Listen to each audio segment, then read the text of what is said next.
Good evening, truth seekers. You may recognize me as being your Tai Chi instructor, but there's a lot more to my life than that. And there's something been bugging me lately that I'd like to rant about for a moment, but I think it's vitally important to everybody's life. It's a paper I'm sending out to New Age leaders, instructors, and the New Agers themselves. It's a trend I'm seeing that I think is unproductive and downright harmful. So I've titled it, Attention All Evolutionaries, Shift Participants, and Heart-Centered Leaders. There's a huge elephant sitting in the middle of all your interchangeable, multi-step, tele-evangelistic crusades against limitation, chaos, and pain. And it's your unwillingness to face your own shadows that bothers me the most. While everyone gives lip service to the need to do that, I've noticed that hardly anyone stresses the importance of really diving deep into their pain and repressing unconscious content. Diving into their pain and repressed unconscious content, with the exceptions of Stan Groff and Robert Augustus Masters. Our spiritual gold and our portal to our complete integration and freedom depends upon this most important undertaking. Without it, these workshops are like diving into an evolutionary cul-de-sac, which too many people, I feel, are content to do. So it's why put so much effort into a cul-de-sac is what I'm going to be bringing up tonight in this short little rant of mine that's going to be emailed to all of the leaders of the various tele-evangelistic crusades. All right. Now I'm going to quote from Robert Augustus Masters that I mentioned earlier. He has a new book out called Spiritual Bypassing. It actually should be called Life Bypass because it doesn't deal just with people on the spiritual bypath meditating to medicate their lives, which does happen and I think is sad. It's about people in general, how they bypass their lives with busyness and avoidance of all kinds, of any discomfort whatsoever. So his title, Spiritual Bypassing, is not as broad as what I'm getting at. I'm referring to people who bypass their lives, and I have relatives that have done that for 60, 70, 80 years. At the end of 80 years, they didn't know any more than when they first came into this planet, and I seriously doubt how much they learned while they were here, as to why they were here and what they're doing and so forth. In other words, I don't think they were very consciously involved in their lives whatsoever. Anyway, here's his complaint about New Agers, and I agree with every word of it. And he's extremely succinct, by the way, which I like. He says, too many people have turned spiritual bypassing into a business, calling it spiritual opportunity and selling it as a shortcut and a great deal, with their big picture promises, hyper-enthused testimonials, and with not all that much effort involved. They characterize it as a life of abundance, love, better relationships, spiritual awakening, so forth. They say spirituality will give us immunity from pain and all the other troublesome matters of life. What a fantasy. Spirituality ultimately means no escape, no need for escape, and utter freedom through limitation and every sort of difficulty. If you get my book, My Life is Play, you'll see that I went through all kinds of stuff and turned everything I did into play. It can be done, and it's a lot of fun, but it involves being in touch with your own shadow, your own dark self that everybody avoids, represses, suppresses, crams it down into the dark, keeps it there, and projects it onto other people.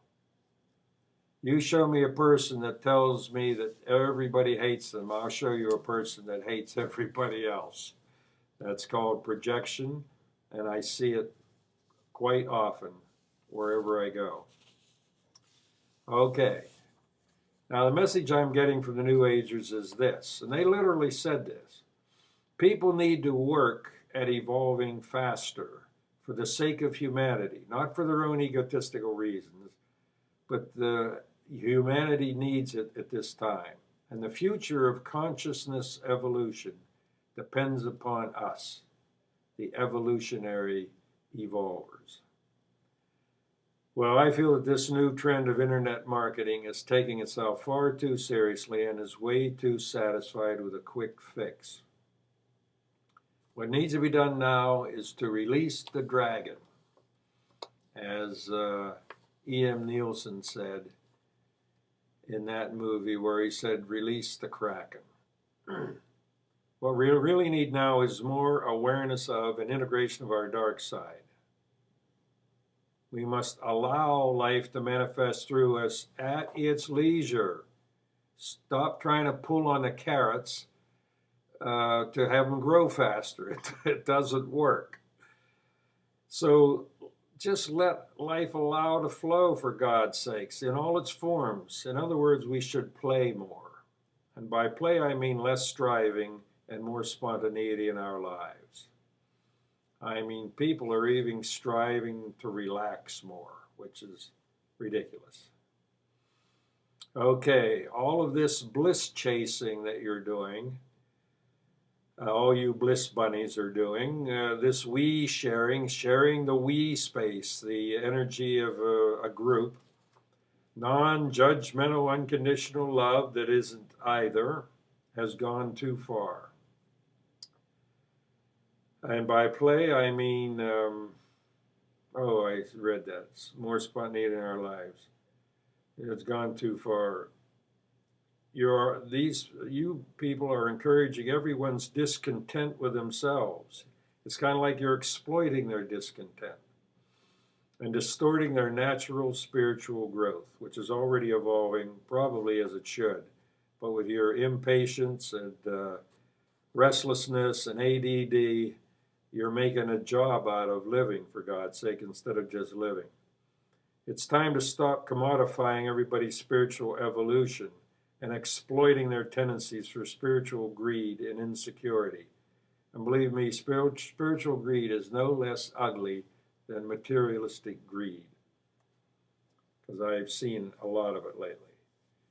Your relentless campaigns to help everybody feel better about themselves and speed up their spiritual evolution does not address their deepest problem in life. What you need to do now is release the dragon in everyone.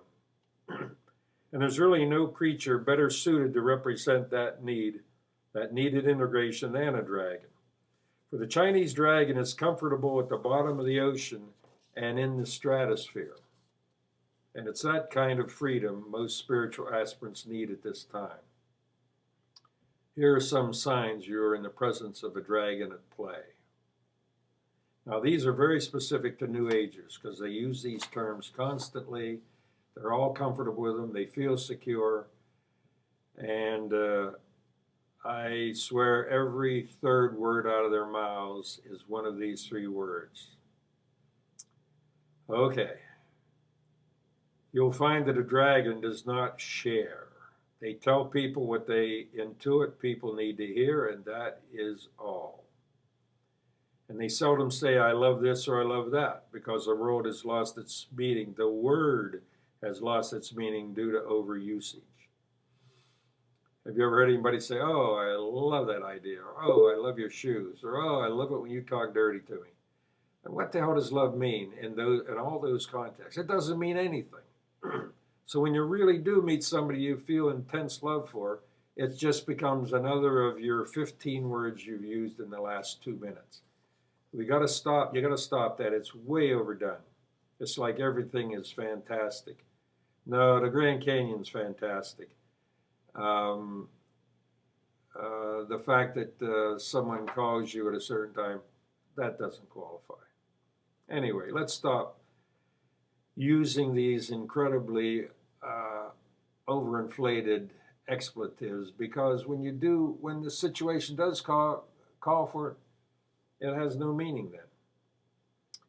And we dragons are not grateful for anything.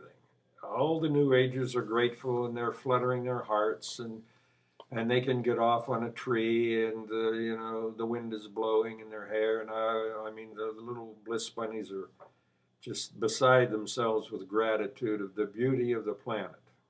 Well, that's true. We do have a nice planet. It's just what we're doing with it is kind of screwed up.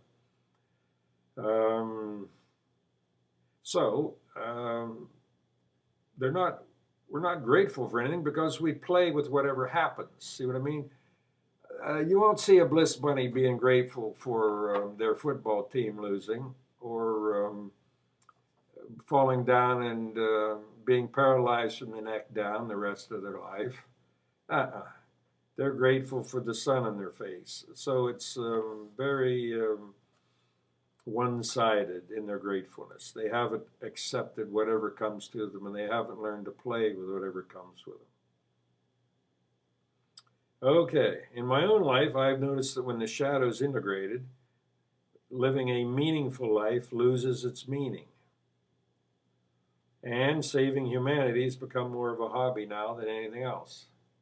Everybody in the beautiful crowds are discussing, oh, how do you make meaning in your life? That's how they start conversations off.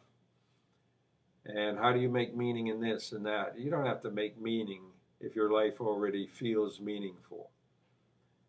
And it'll feel meaningful once you've integrated your shadow, and not until then. Your life will be a living hell until you integrate your shadow, because it's going to sabotage everything you do in your life. And all of the positive thinking and intentions and prayer are practically for naught. Because if you're not in tune what the divine flow is, what you're intending isn't going to happen at all, and it usually doesn't. 97% of positive thinking doesn't originate, doesn't actually manifest, I mean. Because let's face it, everybody ever died of cancer is probably praying and visualizing they get over it, and they don't. So, but if you're in touch with the universal divine flow, then there's a possibility of it. And you don't have to do anything to get in touch with it. You're already in touch with it. Just let it happen. Okay. So if interested in playing with a dragon who specializes in the unexpected, call or email the dragon who has just adopted the spiritual name of Mark Johnson. That's me, and I'm at 1-800-497-4244 if you want to discuss this issue. And that's it for tonight. Talk to you next week.